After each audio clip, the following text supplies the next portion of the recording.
হায় হায়, ফেসবুকে হঠাৎ করে এটা কি হলো? প্রায় 95% মানুষের মনিটাইজেশন ফেসবুক হঠাৎ করে ডিজেবল সাসপেন্ড করে দিছে। আজ রাত 12টা থেকে হঠাৎ করে ম্যাক্সিমাম কন্টেন্ট ক্রিয়েটরদের এই সমস্যায় পড়তে হয়েছে।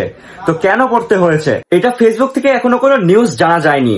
হঠাৎ করে সবার মনিটাইজেশন চলে যাচ্ছে। ফেসবুক বিভিন্ন সমস্যা দেখে মনিটাইজেশন নিয়ে নিয়েছে। কারো আনঅরিজিনাল কন্টেন্ট দেখে মনিটাইজেশন নিয়ে নিয়েছে, কারো পে আউটের সমস্যা দেখে মনিটাইজেশন নিয়ে নিয়েছে, আবার কারো কারো তো ভিডিও একদম উধাও, কোনো ভিডিওই নাই। হঠাৎ করে সবার এমন সমস্যা, এটা সম্ভবত ফেসবুকের একটা গ্লিচ হতে পারে। আপনারা 24 থেকে 48 ঘন্টা ধৈর্য ধরে থাকুন, তাহলে আপনারা বুঝতে পারবেন যে আসল ঘটনাটি কি।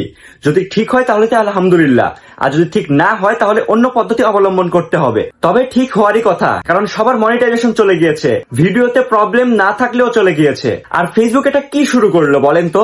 একে তো মনিটাইজেশন দিচ্ছে না, তারপর আবার মনিটাইজেশন দিলেও ইনকাম নাই, আবার মনিটাইজেশন নিয়ে নিচ্ছে। কি একটা অবস্থা, তাই না? তো আমি আবারও বলতেছি, আপনারা কেউ টেনশন করেন না। আপনারা 24 থেকে 48 ঘন্টা দেখেন, তাহলে বোঝা যাবে যে কি অবস্থা। মনিটাইজেশন কি আমরা আবার পাবো নাকি পাবো না? আপনি একবার ভাবেন, প্রায় 95% কন্টেন্ট ক্রিয়েটরদের মনিটাইজেশন নিয়ে নিয়েছে। মানে বুঝতে পারতেছেন? এক কথায় রাত 12টা থেকে গণহারে মনিটাইজেশন ডিসেবল করে দিয়েছে ফেসবুক। আপনার মনিটাইজেশনের কি অবস্থা কমেন্টে অবশ্যই জানাবেন। চ্যানেলে যদি নতুন হয়ে থাকেন অবশ্যই সাবস্ক্রাইব করবেন, আর ভিডিওটি শেয়ার করে আপনার বন্ধু বান্ধবদের কাছে পৌঁছে দিন, যেন তারা সঠিকটা জানতে পারে এবং বিভ্রান্ত না হয়। ধন্যবাদ।